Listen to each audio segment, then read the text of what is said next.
today I am discuss about moving coil galvanometer। तो आज हम मूविंग कॉइल गैल्वेनोमीटर के बारे में पढ़ रहे हैं। तो इसमें क्या होता है आपका, क्या होती है ये moving coil galvanometers. Moving coil galvanometer circuit में जो क्या होती है, करंट होती है, बहुत कम करंट है, उसको मेजर करने के लिए यूज किया जाता है मूविंग कॉइल गैल्वेनोमीटर। सबसे पहले मैं इसका इंट्रोडक्शन ही दे रहा हूं आपको। इंट्रोडक्शन ये होता क्या है, ये किसी सर्किट में फ्लो होने वाली बहुत कम मात्रा में जो करंट होती है उसको मेजर करने का काम करती है। यानी it is a device used for detection and measurement of small current. It is a device used for detection and measurement of small current. एक ऐसी डिवाइस है जिसका जो करंट को डिटेक्ट करती है, स्मॉल करंट को डिटेक्ट करती है और मेजरमेंट करती है, उसे हम कहते हैं मूविंग कॉइल गैल्वेनोमीटर। ये तो है इसका इंट्रोडक्शन। इसके बाद इसमें जो नेक्स्ट स्टेप आता है प्रिंसिपल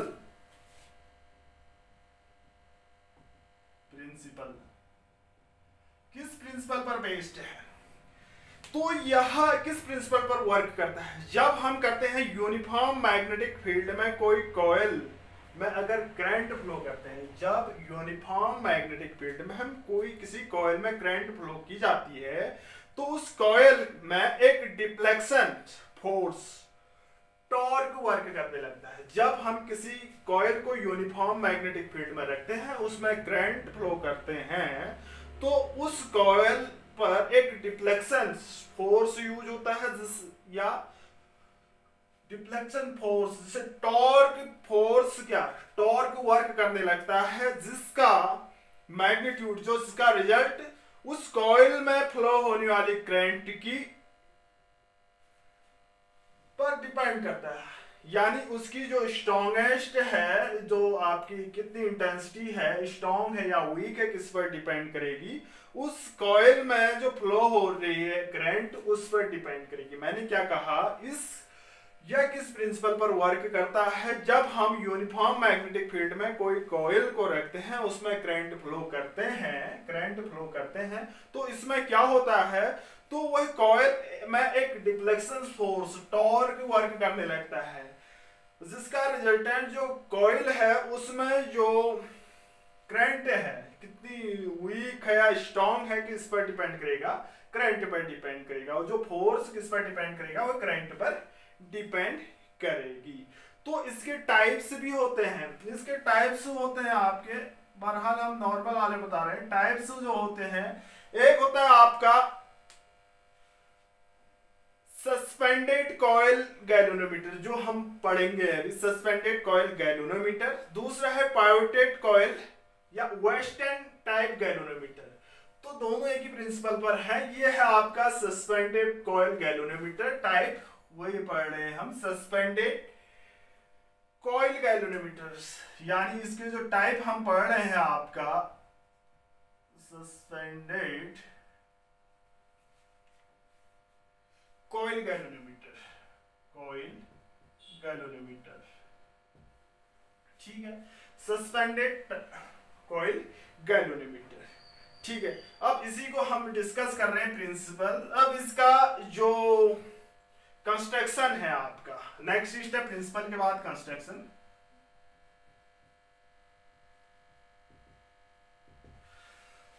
देखो इसमें क्या होता है, एक नॉन मैग्नेटिक फ्रेम होता है। क्या है, नॉन मैग्नेटिक फ्रेम्स क्या होते हैं, एक कॉपर वायर होती हैं, यानी जो कॉपर वायर के फेरू से ये कॉइल बनी होती है, लिपटी है PQRS, कॉपर वायर है, यानी rectangular coil copper wire having N turns. ये क्या कंस्ट्रक्शन की बात कर रहे हैं, PQRS रेक्टेंगल कॉपर वायर है, हैविंग एन टर्म्स। क्या है इसमें, एन टर्म्स है। ये रेक्टेंगुलर कॉपर वायर है, हैविंग एन टर्म्स है, और एरिया क्या है इसका, सपोज मैं कह रहा हूं A है, एरिया क्या है आपका ए है। सब चलो कैपिटल ए लिख देते हैं, एरिया क्या है आपका कैपिटल ए है। Coil is bounded over non metallic frame. जो कॉयल है ये बाउंड किया गया है, ये क्या है नॉन मेटेलिक फ्रेम है, ठीक है, non metallic frame. The coil over non metallic frame.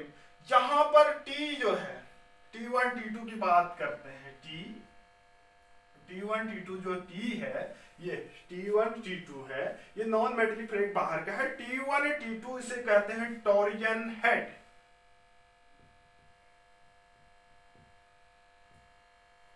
जिसे हमने नॉन मेटेलिक प्लेट से क्या करके कस रखा है, देखो टॉरिजन हेड है।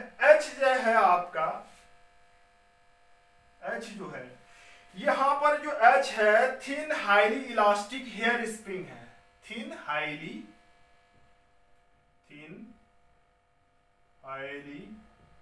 इलास्टिक स्प्रिंग है। कंस्ट्रक्शन की बात कर रहे हैं। T1 T2 क्या है टॉरिजन हेड, H क्या है थिन हाईली इलास्टिक स्प्रिंग है एक टाइप की, ठीक है। यहां पर N और S की बात करते हैं, N और S क्या है, ये है आपके pole of pieces of strong electromagnetics, pole है strong electromagnetic, poles of a strong electromagnet, electromagnet. NS pole है स्ट्रॉन्ग इलेक्ट्रोमैग्नेट, ठीक है। तो यहां पर pole of pieces electromagnet are concave shape. ये कॉनकेव शेप के क्या है पोल बने हैं electromagnetic shape, and so as to provide the radial magnetic field. ये क्या करते हैं, इस कॉइल को रेडियल मैग्नेटिक फील्ड प्रोवाइड करते हैं। जो N और S पोल बने हैं स्ट्रॉन्ग इलेक्ट्रोमैग्नेटिक के, ये इसको क्या प्रोवाइड करते हैं, रेडियल मैग्नेटिक फील्ड। प्लेन कब इन सच फील्ड, कैसा फील्ड होता है, जो प्लेन कॉइल ऑलवेज रिमेन्स, जो प्लेन कॉइल होती है always remains parallel to the field lines. Means radial magnetic field का मतलब होगा कि जो प्लेन है वो हमेशा मैग्नेटिक फील्ड लाइंस की पैरेलल होगा। तो NS क्या करता है, ये रेडियल मैग्नेटिक फील्ड देता है, यानी कॉइल का जो कॉइल होती है इसकी एक्सिस वो मैग्नेटिक फील्ड के पैरेलल होना, ये कहलाता है आपका रेडियल मैग्नेटिक फील्ड। अब देखो इसका वर्किंग की बात करते हैं, इसके बाद थ्योरी एंड वर्किंग।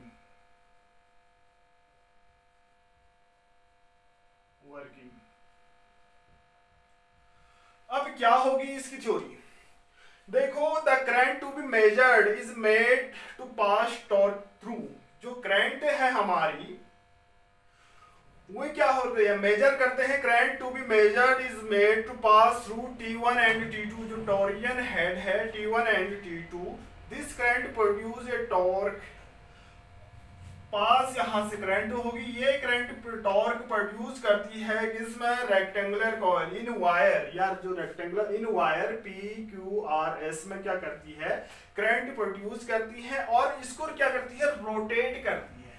मींस जो T1 T2 से अगर आप करंट पास होती है तो इस कॉइल को PQRS को क्या करती है, पर इसको टॉर्क प्रोड्यूस करती है in wire PQRS। The spring attached, जो स्प्रिंग है आपकी अटैच्ड, कहां पर अटैच है, spring attached at the base of the gate twist. तो स्प्रिंग अटैच्ड है आपके बेस ऑफ द, इसके बेस पर, एंड गेट ट्विस्ट। और इसमें क्या आते हैं, ट्विस्ट एक टाइप की एथन, ट्विस्टेड हो जाता है, मींस ये ट्विस्टेड, ट्विस्टेड। और इस स्प्रिंग में ये घूमेगी तो स्प्रिंग में एथन होगी, यानी ट्विस्ट होगा, एथन आएगी, twist and produce the restoring torque. देखो इसको घुमाएंगे, करंट फ्लो होगी, घूमेगी तो स्प्रिंग में एक टाइप का एथन होगी, जिसे हम कहते हैं ट्विस्टेड होगी, और क्या होगी, प्रोड्यूस रेस्टोरिंग फोर्स। ये एथन होगी और क्या करेगी, प्रोड्यूस करेगी रेस्टोरिंग फोर्स को, क्या करेगी आपकी प्रोड्यूस करेगी, ठीक है, यहां पर एक चीज और है, यहां पर एक एम है, यहाँ ये फास्फोरस क्या है, ब्रॉन्ज स्ट्रिप है। इसके अलावा यहां पर एक मिरर यूज किया गया है, यहां पर क्या है, प्लेन मिरर एम लगा रहता है, जिसकी हेल्प से हम लैंप है या स्केल है, कुंडली में डिफ्लेक्शन पढ़ते हैं, इसकी हेल्प से हम क्या कहते हैं T1, ये क्या है, कुंडली का जो कॉइल का एक एंड्स, इस सस्पेंडेड कॉइल है, कॉइल का एक टॉरिजन हेड का एक एंड्स इस सस्पेंडेड कॉइल के से क्या होता है, के साथ जुड़ा रहता है, इसके साथ क्या करता है, वर्क करता है, जबकि दूसरा थ्रेड ये ढीली स्प्रिंग, ये टॉरिजन हेड का दूसरा एंड से हम कहां पर जोड़ते हैं, इस स्प्रिंग को पर जोड़ देते हैं, ये लूजली जुड़ा रहा होता है, जो क्या करता है, गैल्वेनोमीटर के दूसरे टर्मिनल T2 पर क्या करता है, आपका वर्क कर रहा है।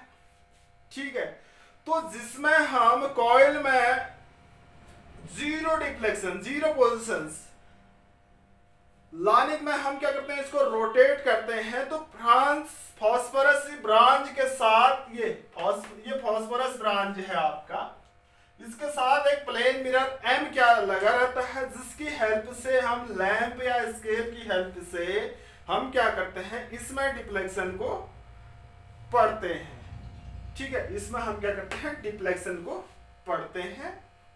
और क्या है, मूविंग कॉइल गैल्वेनोमीटर, जिसमें हम स्मॉल करंट या डिफ्लेक्शन को डिटेक्ट या मेजरमेंट करते हैं। ठीक है, ये तो है आपका क्या वर्क ऐसे करते हैं। अब देखो इसके अंदर वर्किंग, अगर हम इस करंट कॉइल को मैग्नेटिक फील्ड में रखते हैं तो क्या होगा, उस पर लगने वाला, वर्किंग की बात कर रहे हैं हम, वर्किंग, यहां पर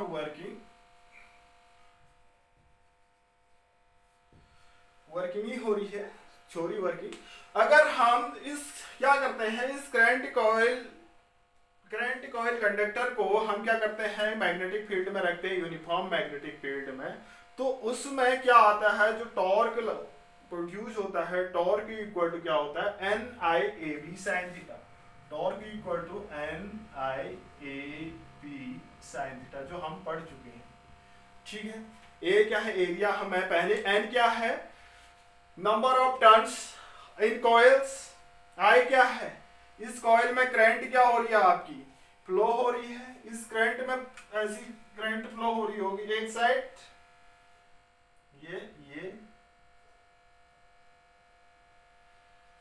ये ऐसे क्या हो रही होगी, आई करंट क्या हो रही होगी, फ्लो हो रही होगी।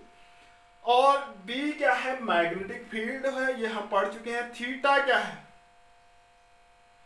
थीटा कॉइल के प्लेन के जो खिंचाव आ रहा है, ट्विस्ट आ रहा है, वो क्या है, आपका एंगल है। ठीक है, तो यहां पर एंगल कितना होगा, मैग्नेटिक फील्ड क्या होगा, यहां पर परपेंडिकुलर होगा, यानी इसके क्या होगा, परपेंडिकुलर होगा, तो यहां पर थीटा क्या होगा, आपका 90 डिग्री होगा। ठीक है, तो यहां पर टॉर्क प्रोड्यूस कर रहे हैं हम साइन थीटा, यानी बट थीटा कितना है हमारा 90 डिग्री है, तो torque equal to NIAB sine 90 degree, तो torque equal to NIAB sine 90 की वैल्यू 1 होती है, इक्वेशन 1 आ जाती है। ठीक है, इक्वेशन 1 आ रही है। तो हमने कहा कि इक्विलिब्रियम कंडीशंस में इसमें एक क्या आ रही है, ट्विस्ट आ रही है, ट्विस्टेड, कब जब ये घूम रही है तो ये ट्विस्टेड हो जा रही है, तो उसका जो वो ट्विस्टेड का जो टॉर्क है आपका, वो टॉर्क है tau equal to tau dash आता है, जो इसमें ट्विस्ट एडहन आ रही है, उस ट्विस्ट का टॉर्क कितना होगा, आपका ट्विस्ट का टॉर्क होगा, torque equal to C into phi. C जहां पर क्या होगा, एक टाइप का कांस्टेंट होगा। C क्या है, देखो C है couple produced per unit twist in wire. मैंने कहा जो ट्विस्ट, अगर कॉइल रोटेट हो रही है तो इसमें एक ट्विस्ट आ रहा है, तो यहां पर उसके ट्विस्ट का जो टॉर्क होगा tau dash equal to C into phi. जो सी होगा क्या कहलाएगा आपका, सी होगा couple produced per unit in the spring, couple produced per unit twist, per unit twist, per unit twist, per unit twist in the spring, in the spring, इसे हम सी से denote कर रहे हैं। फाई क्या है आपका, फाई ट्विस्ट प्रोड्यूस्ड है, ये फाई क्या है, ट्विस्ट प्रोड्यूस्ड, और टाउ डैश क्या है, इस ट्विस्ट का टॉर्क है, ठीक है। Tau equal to, tau dash equal to C dash phi.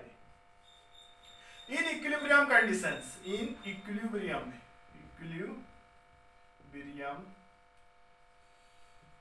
Conditions, ये दोनों क्या है आपका, इक्वल है।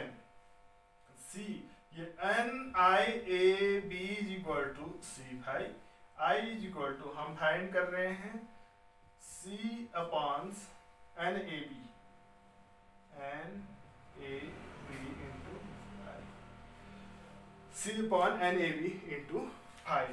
यहां पर क्या आया आपका, आई इज इक्वल टू, ये दोनों इक्वल कर दिए, कैसे, इन इक्विलिब्रियम कंडीशन में ऐसा होता है। तो जो सी अपॉन फाई जो है आपका, इसको हम जी लिख देते हैं, जी इज इक्वल टू जो आएगा एक कांस्टेंट है, सी कांस्टेंट है, एन ए बी, तो आई इज इक्वल टू क्या आ रहा है आपका, I is equal to G phi,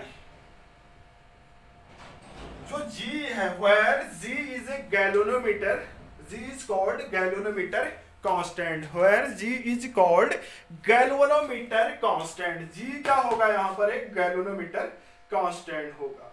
तो यहाँ पर जो है आई जो है, जी क्या है, गैल्वेनोमीटर है, जो इसको हमने ऐसा लिखा, तो आई क्या है आपकी, डायरेक्टली वेरी कर रही है भाई के, जो इसमें करंट फ्लो हो रही है वो डायरेक्टली वेरी कर रही है इस ट्विस्ट के, किसके, इसमें जो ट्विस्ट है, यानी ट्विस्ट प्रोड्यूस्ड है भाई, ये डायरेक्टली वेरी, ट्विस्ट क्या है, एक ऐंठन है, अगर रोटेट हो रही तो ये ऐंठ रही है, तो भाई क्या हो रही है, ट्विस्ट हो रही है।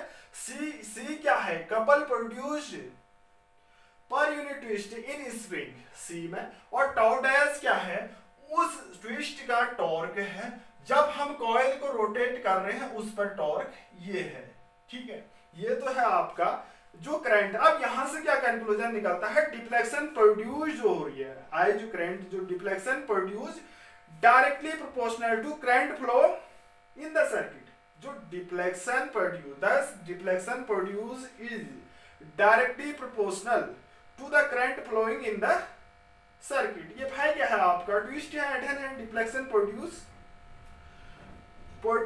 Deflection produce is directly proportional to the current flowing in the circuit. Next है इसी का आपका, इससे कंक्लूजन निकाल रहे हैं। दूसरा पॉइंट है the function of radial magnetic field. Radial magnetic field means इस कॉइल के एक्सिस और मैग्नेटिक फील्ड क्या पैरेलल करना। Radial magnetic is produced a magnetic field is always parallel to the plane of the coil. यानी जो radial magnetic field क्या produce कर, इसका मतलब है कि ये एक्सिस है, कॉइल की जो एक्सिस है और मैग्नेटिक फील्ड भी इसके एक्सिस के पैरेलल होगी। दस angle between area vector and magnetic field, दस एंगल बिटवीन ए और बी की बात कर रहे हैं, ए और बी के बीच का एंगल क्या होगा उस टाइम 90 डिग्री होगा।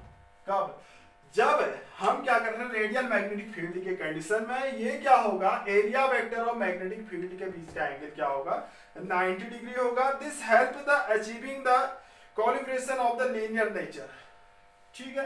तो तभी हम tau equal to N I A B लिखते हैं, tau equal to N I A B sine theta होता है, तो tau equal to N I A B लिखा था।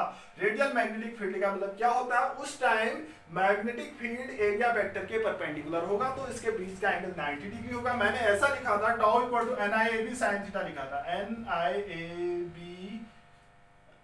बी साइन थीटा, साइन 90 लिखा था। 90 क्यों लिखा था, क्योंकि क्या है रेडियल मैग्नेटिक फील्ड का मतलब होगा कि इस मैग्नेटिक फील्ड सॉरी इस कॉइल के एक्सिस जो है मैग्नेटिक फील्ड के पैरेलल होगा, तो उस कंडीशन में जो एरिया वेक्टर है मैग्नेटिक फील्ड के परपेंडिकुलर होगा। नेक्स्ट है जो हेयर स्प्रिंग अटैच्ड है, यहाँ पर ये hair spring attached at the bottom of the coil does 3 jobs. इसके 3 जॉब्स हैं, क्या क्या है देखिए। पहला है इट प्रोवाइड्स द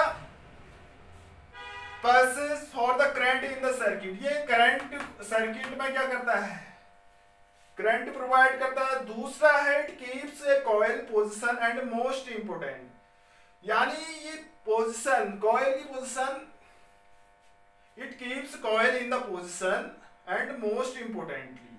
नेक्स्ट है it generates the restoring for twist. ये क्या करता है, ट्विस्ट के लिए रेस्टोरिंग फोर्स क्या करता है, जनरेट करता है। ये तो है मूविंग कॉइल गैल्वेनोमीटर। तो इसमें कुछ चीजें हैं आपकी, जहां पर के आया था, जी आया था आपका गैल्वेनोमीटर कांस्टेंट, कहीं कहीं के से शो किया गया है इसको। अब देखिए इसमें कुछ और टर्म्स हैं, current sensitivity of the moving coil galvanometer,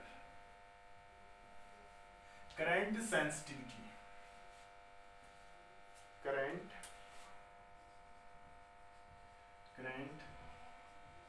sensitivity. अब देखो it is defined as the deflections produced in the galvanometer. It is defined as the deflection produced in the galvanometer when unit current is pass through it, when unit current is pass through it.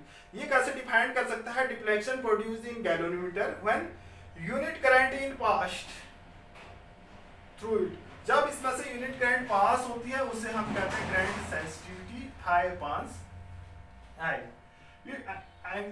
Phi क्या है, twist produce per unit current is called current sensitivity.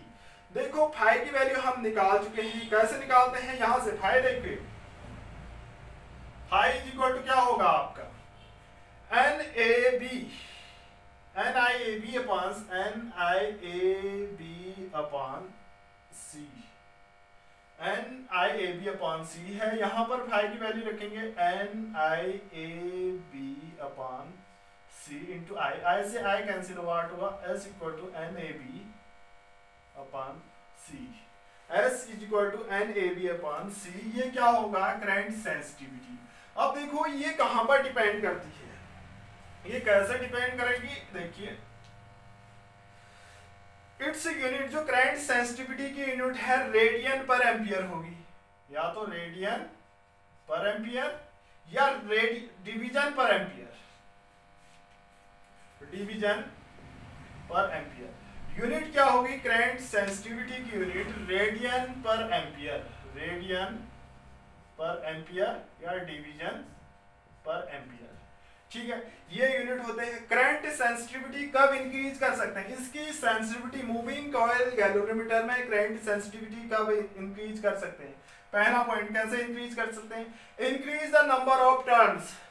हम number of turns को increase करेंगे, but want result into increase the resistance, increase in the resistance of the coil and hence decrease the accuracy. लेकिन उसमें resistance बढ़ेगा और उसकी accuracy क्या होगी, डिक्रीज होगी। कब, जब हम इसकी सेंसिटिविटी इंक्रीज करेंगे। कब कर सकते हैं, जब n को इंक्रीज करते हैं। दूसरा पॉइंट, इसमें n को इंक्रीज किया। दूसरा point, increase the magnetic field.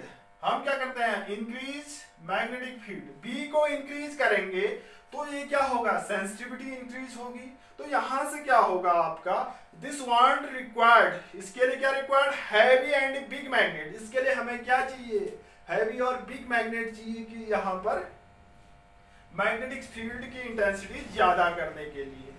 The whole system will be heavy and bulky होना चाहिए, तभी इसकी सेंसिटिविटी क्या होगी, इंक्रीज होगी। नंबर थर्ड पॉइंट की बात करते हैं। थर्ड पॉइंट क्या होगी, increasing area of cross section. A को इंक्रीज करेंगे, इसके लिए क्या चाहिए हमें, increases the total length of the galvanometer, increases the total length of the galvanometer। coil की total length को increase करनी पड़ेगी।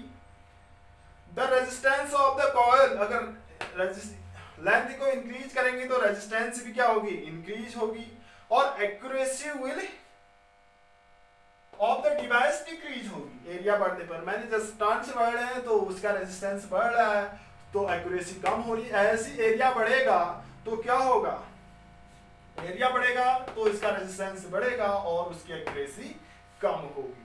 ठीक है, नेक्स्ट है डिक्रीजिंग द वैल्यू ऑफ सी, यानी ये सी क्या है, coupling produced per unit volume.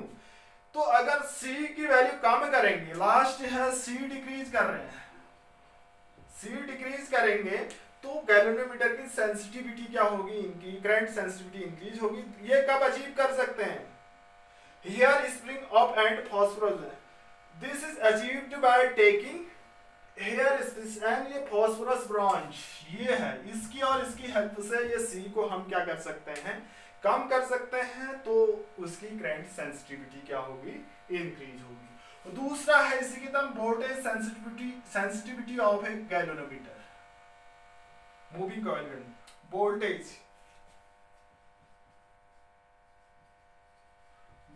Sensitivity इसी के अंदर है, बहुत इंपॉर्टेंट टॉपिक है। Voltage sensitivity, it is defined as the deflection produced in a galvanometer when unit voltage is applied across the two terminals of the galvanometer। इसको मैं SV से denote कर रहा हूं, SV, इसको ऐसा है। तो क्या होगा, twist per unit voltage is called voltage sensitivity. तो फाई की वैल्यू हमने लिखा है NIAV लिखा है, NIAV upon V is equal to I into R, ये दोनों वैल्यू लग रहे हैं। फाई इज इक्वल टू, ये हम निकाल चुके थे, I इंटू R, ऐसे I कैंसिल आउट हुआ, voltage sensitivity equal to NAV upon R। ये क्या है, आपकी वोल्टेज सेंसिटिविटी है, और इसकी यूनिट होती है radian per ampere, sorry radian per ampere या डिवीजन पर एम्पियर। ठीक है, इसके बाद क्या आता है आपका,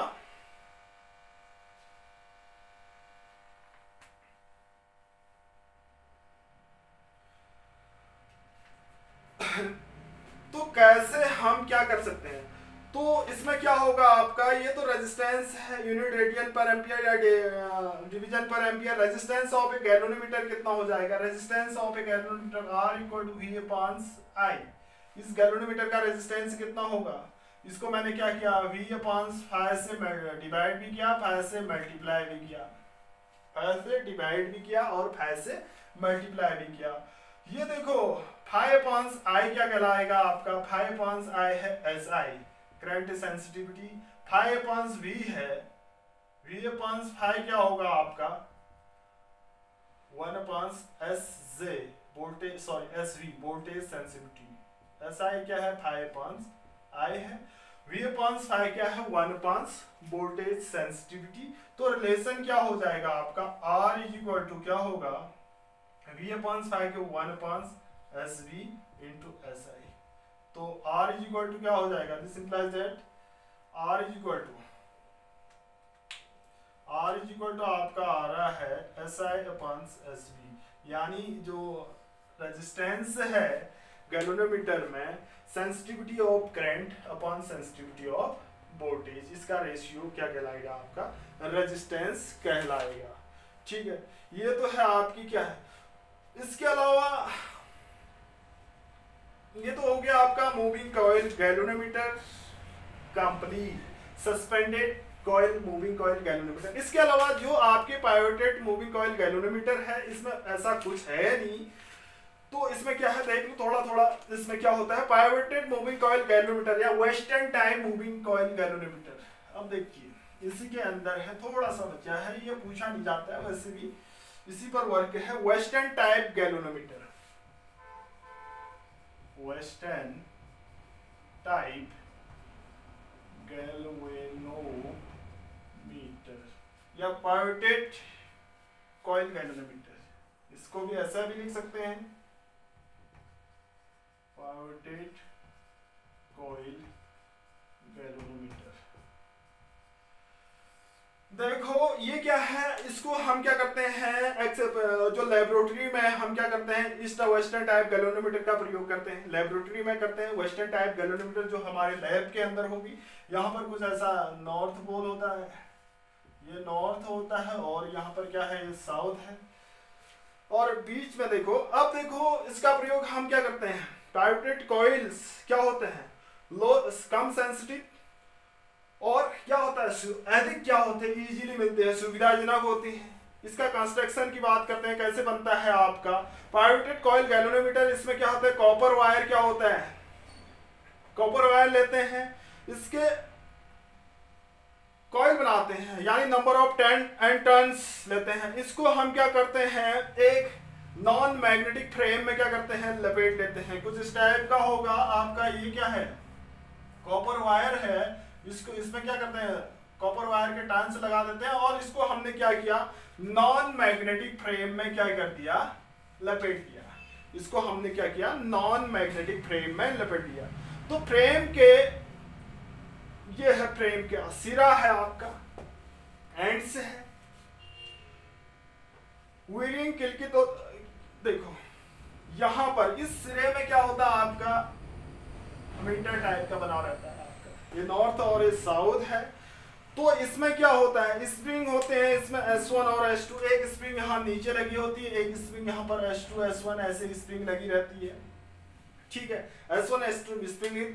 ताकि कॉइल में क्या है, ये स्प्रिंग क्यों लगी रहती है, यहाँ पर क्या होता है आपका मीटर बना रहता है जो रीड करते हैं हम। स्प्रिंग में S1 S2 लगे थे, स्प्रिंग इसलिए करते हैं क्योंकि इस टॉर्क को कंट्रोल करने के लिए काम आता है, ठीक है। ये स्प्रिंग हम क्या करते हैं, गैल्वेनोमीटर के एंड्स पर क्या करता है, वर्क करता है, गैल्वेनोमीटर के एंड्स पर वर्क करता है, और मैग्नेटिक फील्ड के रेडियल बनाने के लिए क्या है, बहुत ही महत्वपूर्ण होते हैं, ठीक है, रेडियल मैग्नेटिक फील्ड बनाने के लिए महत्वपूर्ण होते हैं, ठीक है। तो इस कॉइल में हम डिफ्लेक्शन पढ़ने के लिए क्या करते हैं, एक क्या है, पॉइंटर यूज करते हैं। कॉइल में डिफ्लेक्शंस, यहां से ये पॉइंटर होगा, यहाँ पर ऐसे पॉइंटर यूज करते हैं डिफ्लेक्शन को पढ़ने के लिए।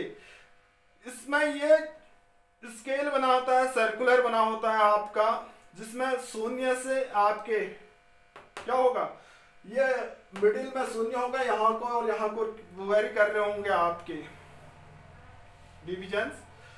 तो ये क्या है, इसका कंस्ट्रक्शन है आपका। वर्क कैसे करता है, वर्क जैसे आपका सस्पेंडेड कॉइल गैल्वेनोमीटर करता है वर्क, सेम वैसी वर्क करता है। हम बता नहीं रहे हैं, ये पूछा भी नहीं जाता है, वो लैब में है। वर्क जैसे आपका सस्पेंडेड कॉइल गैल्वेनोमीटर करता है, उसके समान ही ये क्या करता है, आपका वर्क करता है। यानी वेस्टर्न टाइप गैल्वेनोमीटर लेबोरेटरी में हम यूज करते हैं।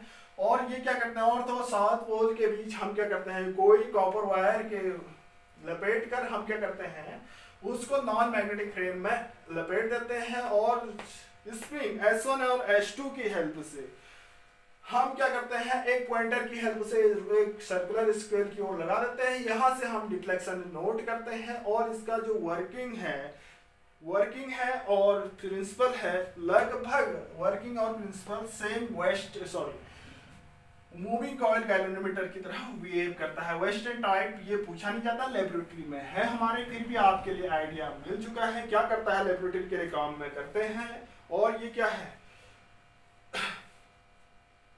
ये क्या होता है, लो सेंसिटिव, और अधिक क्या होता है, इजीली अवेलेबल होता है, सुविधाजनक होता है हमारे लिए, तभी हम इसका यूज लेबोरेटरी में करते हैं।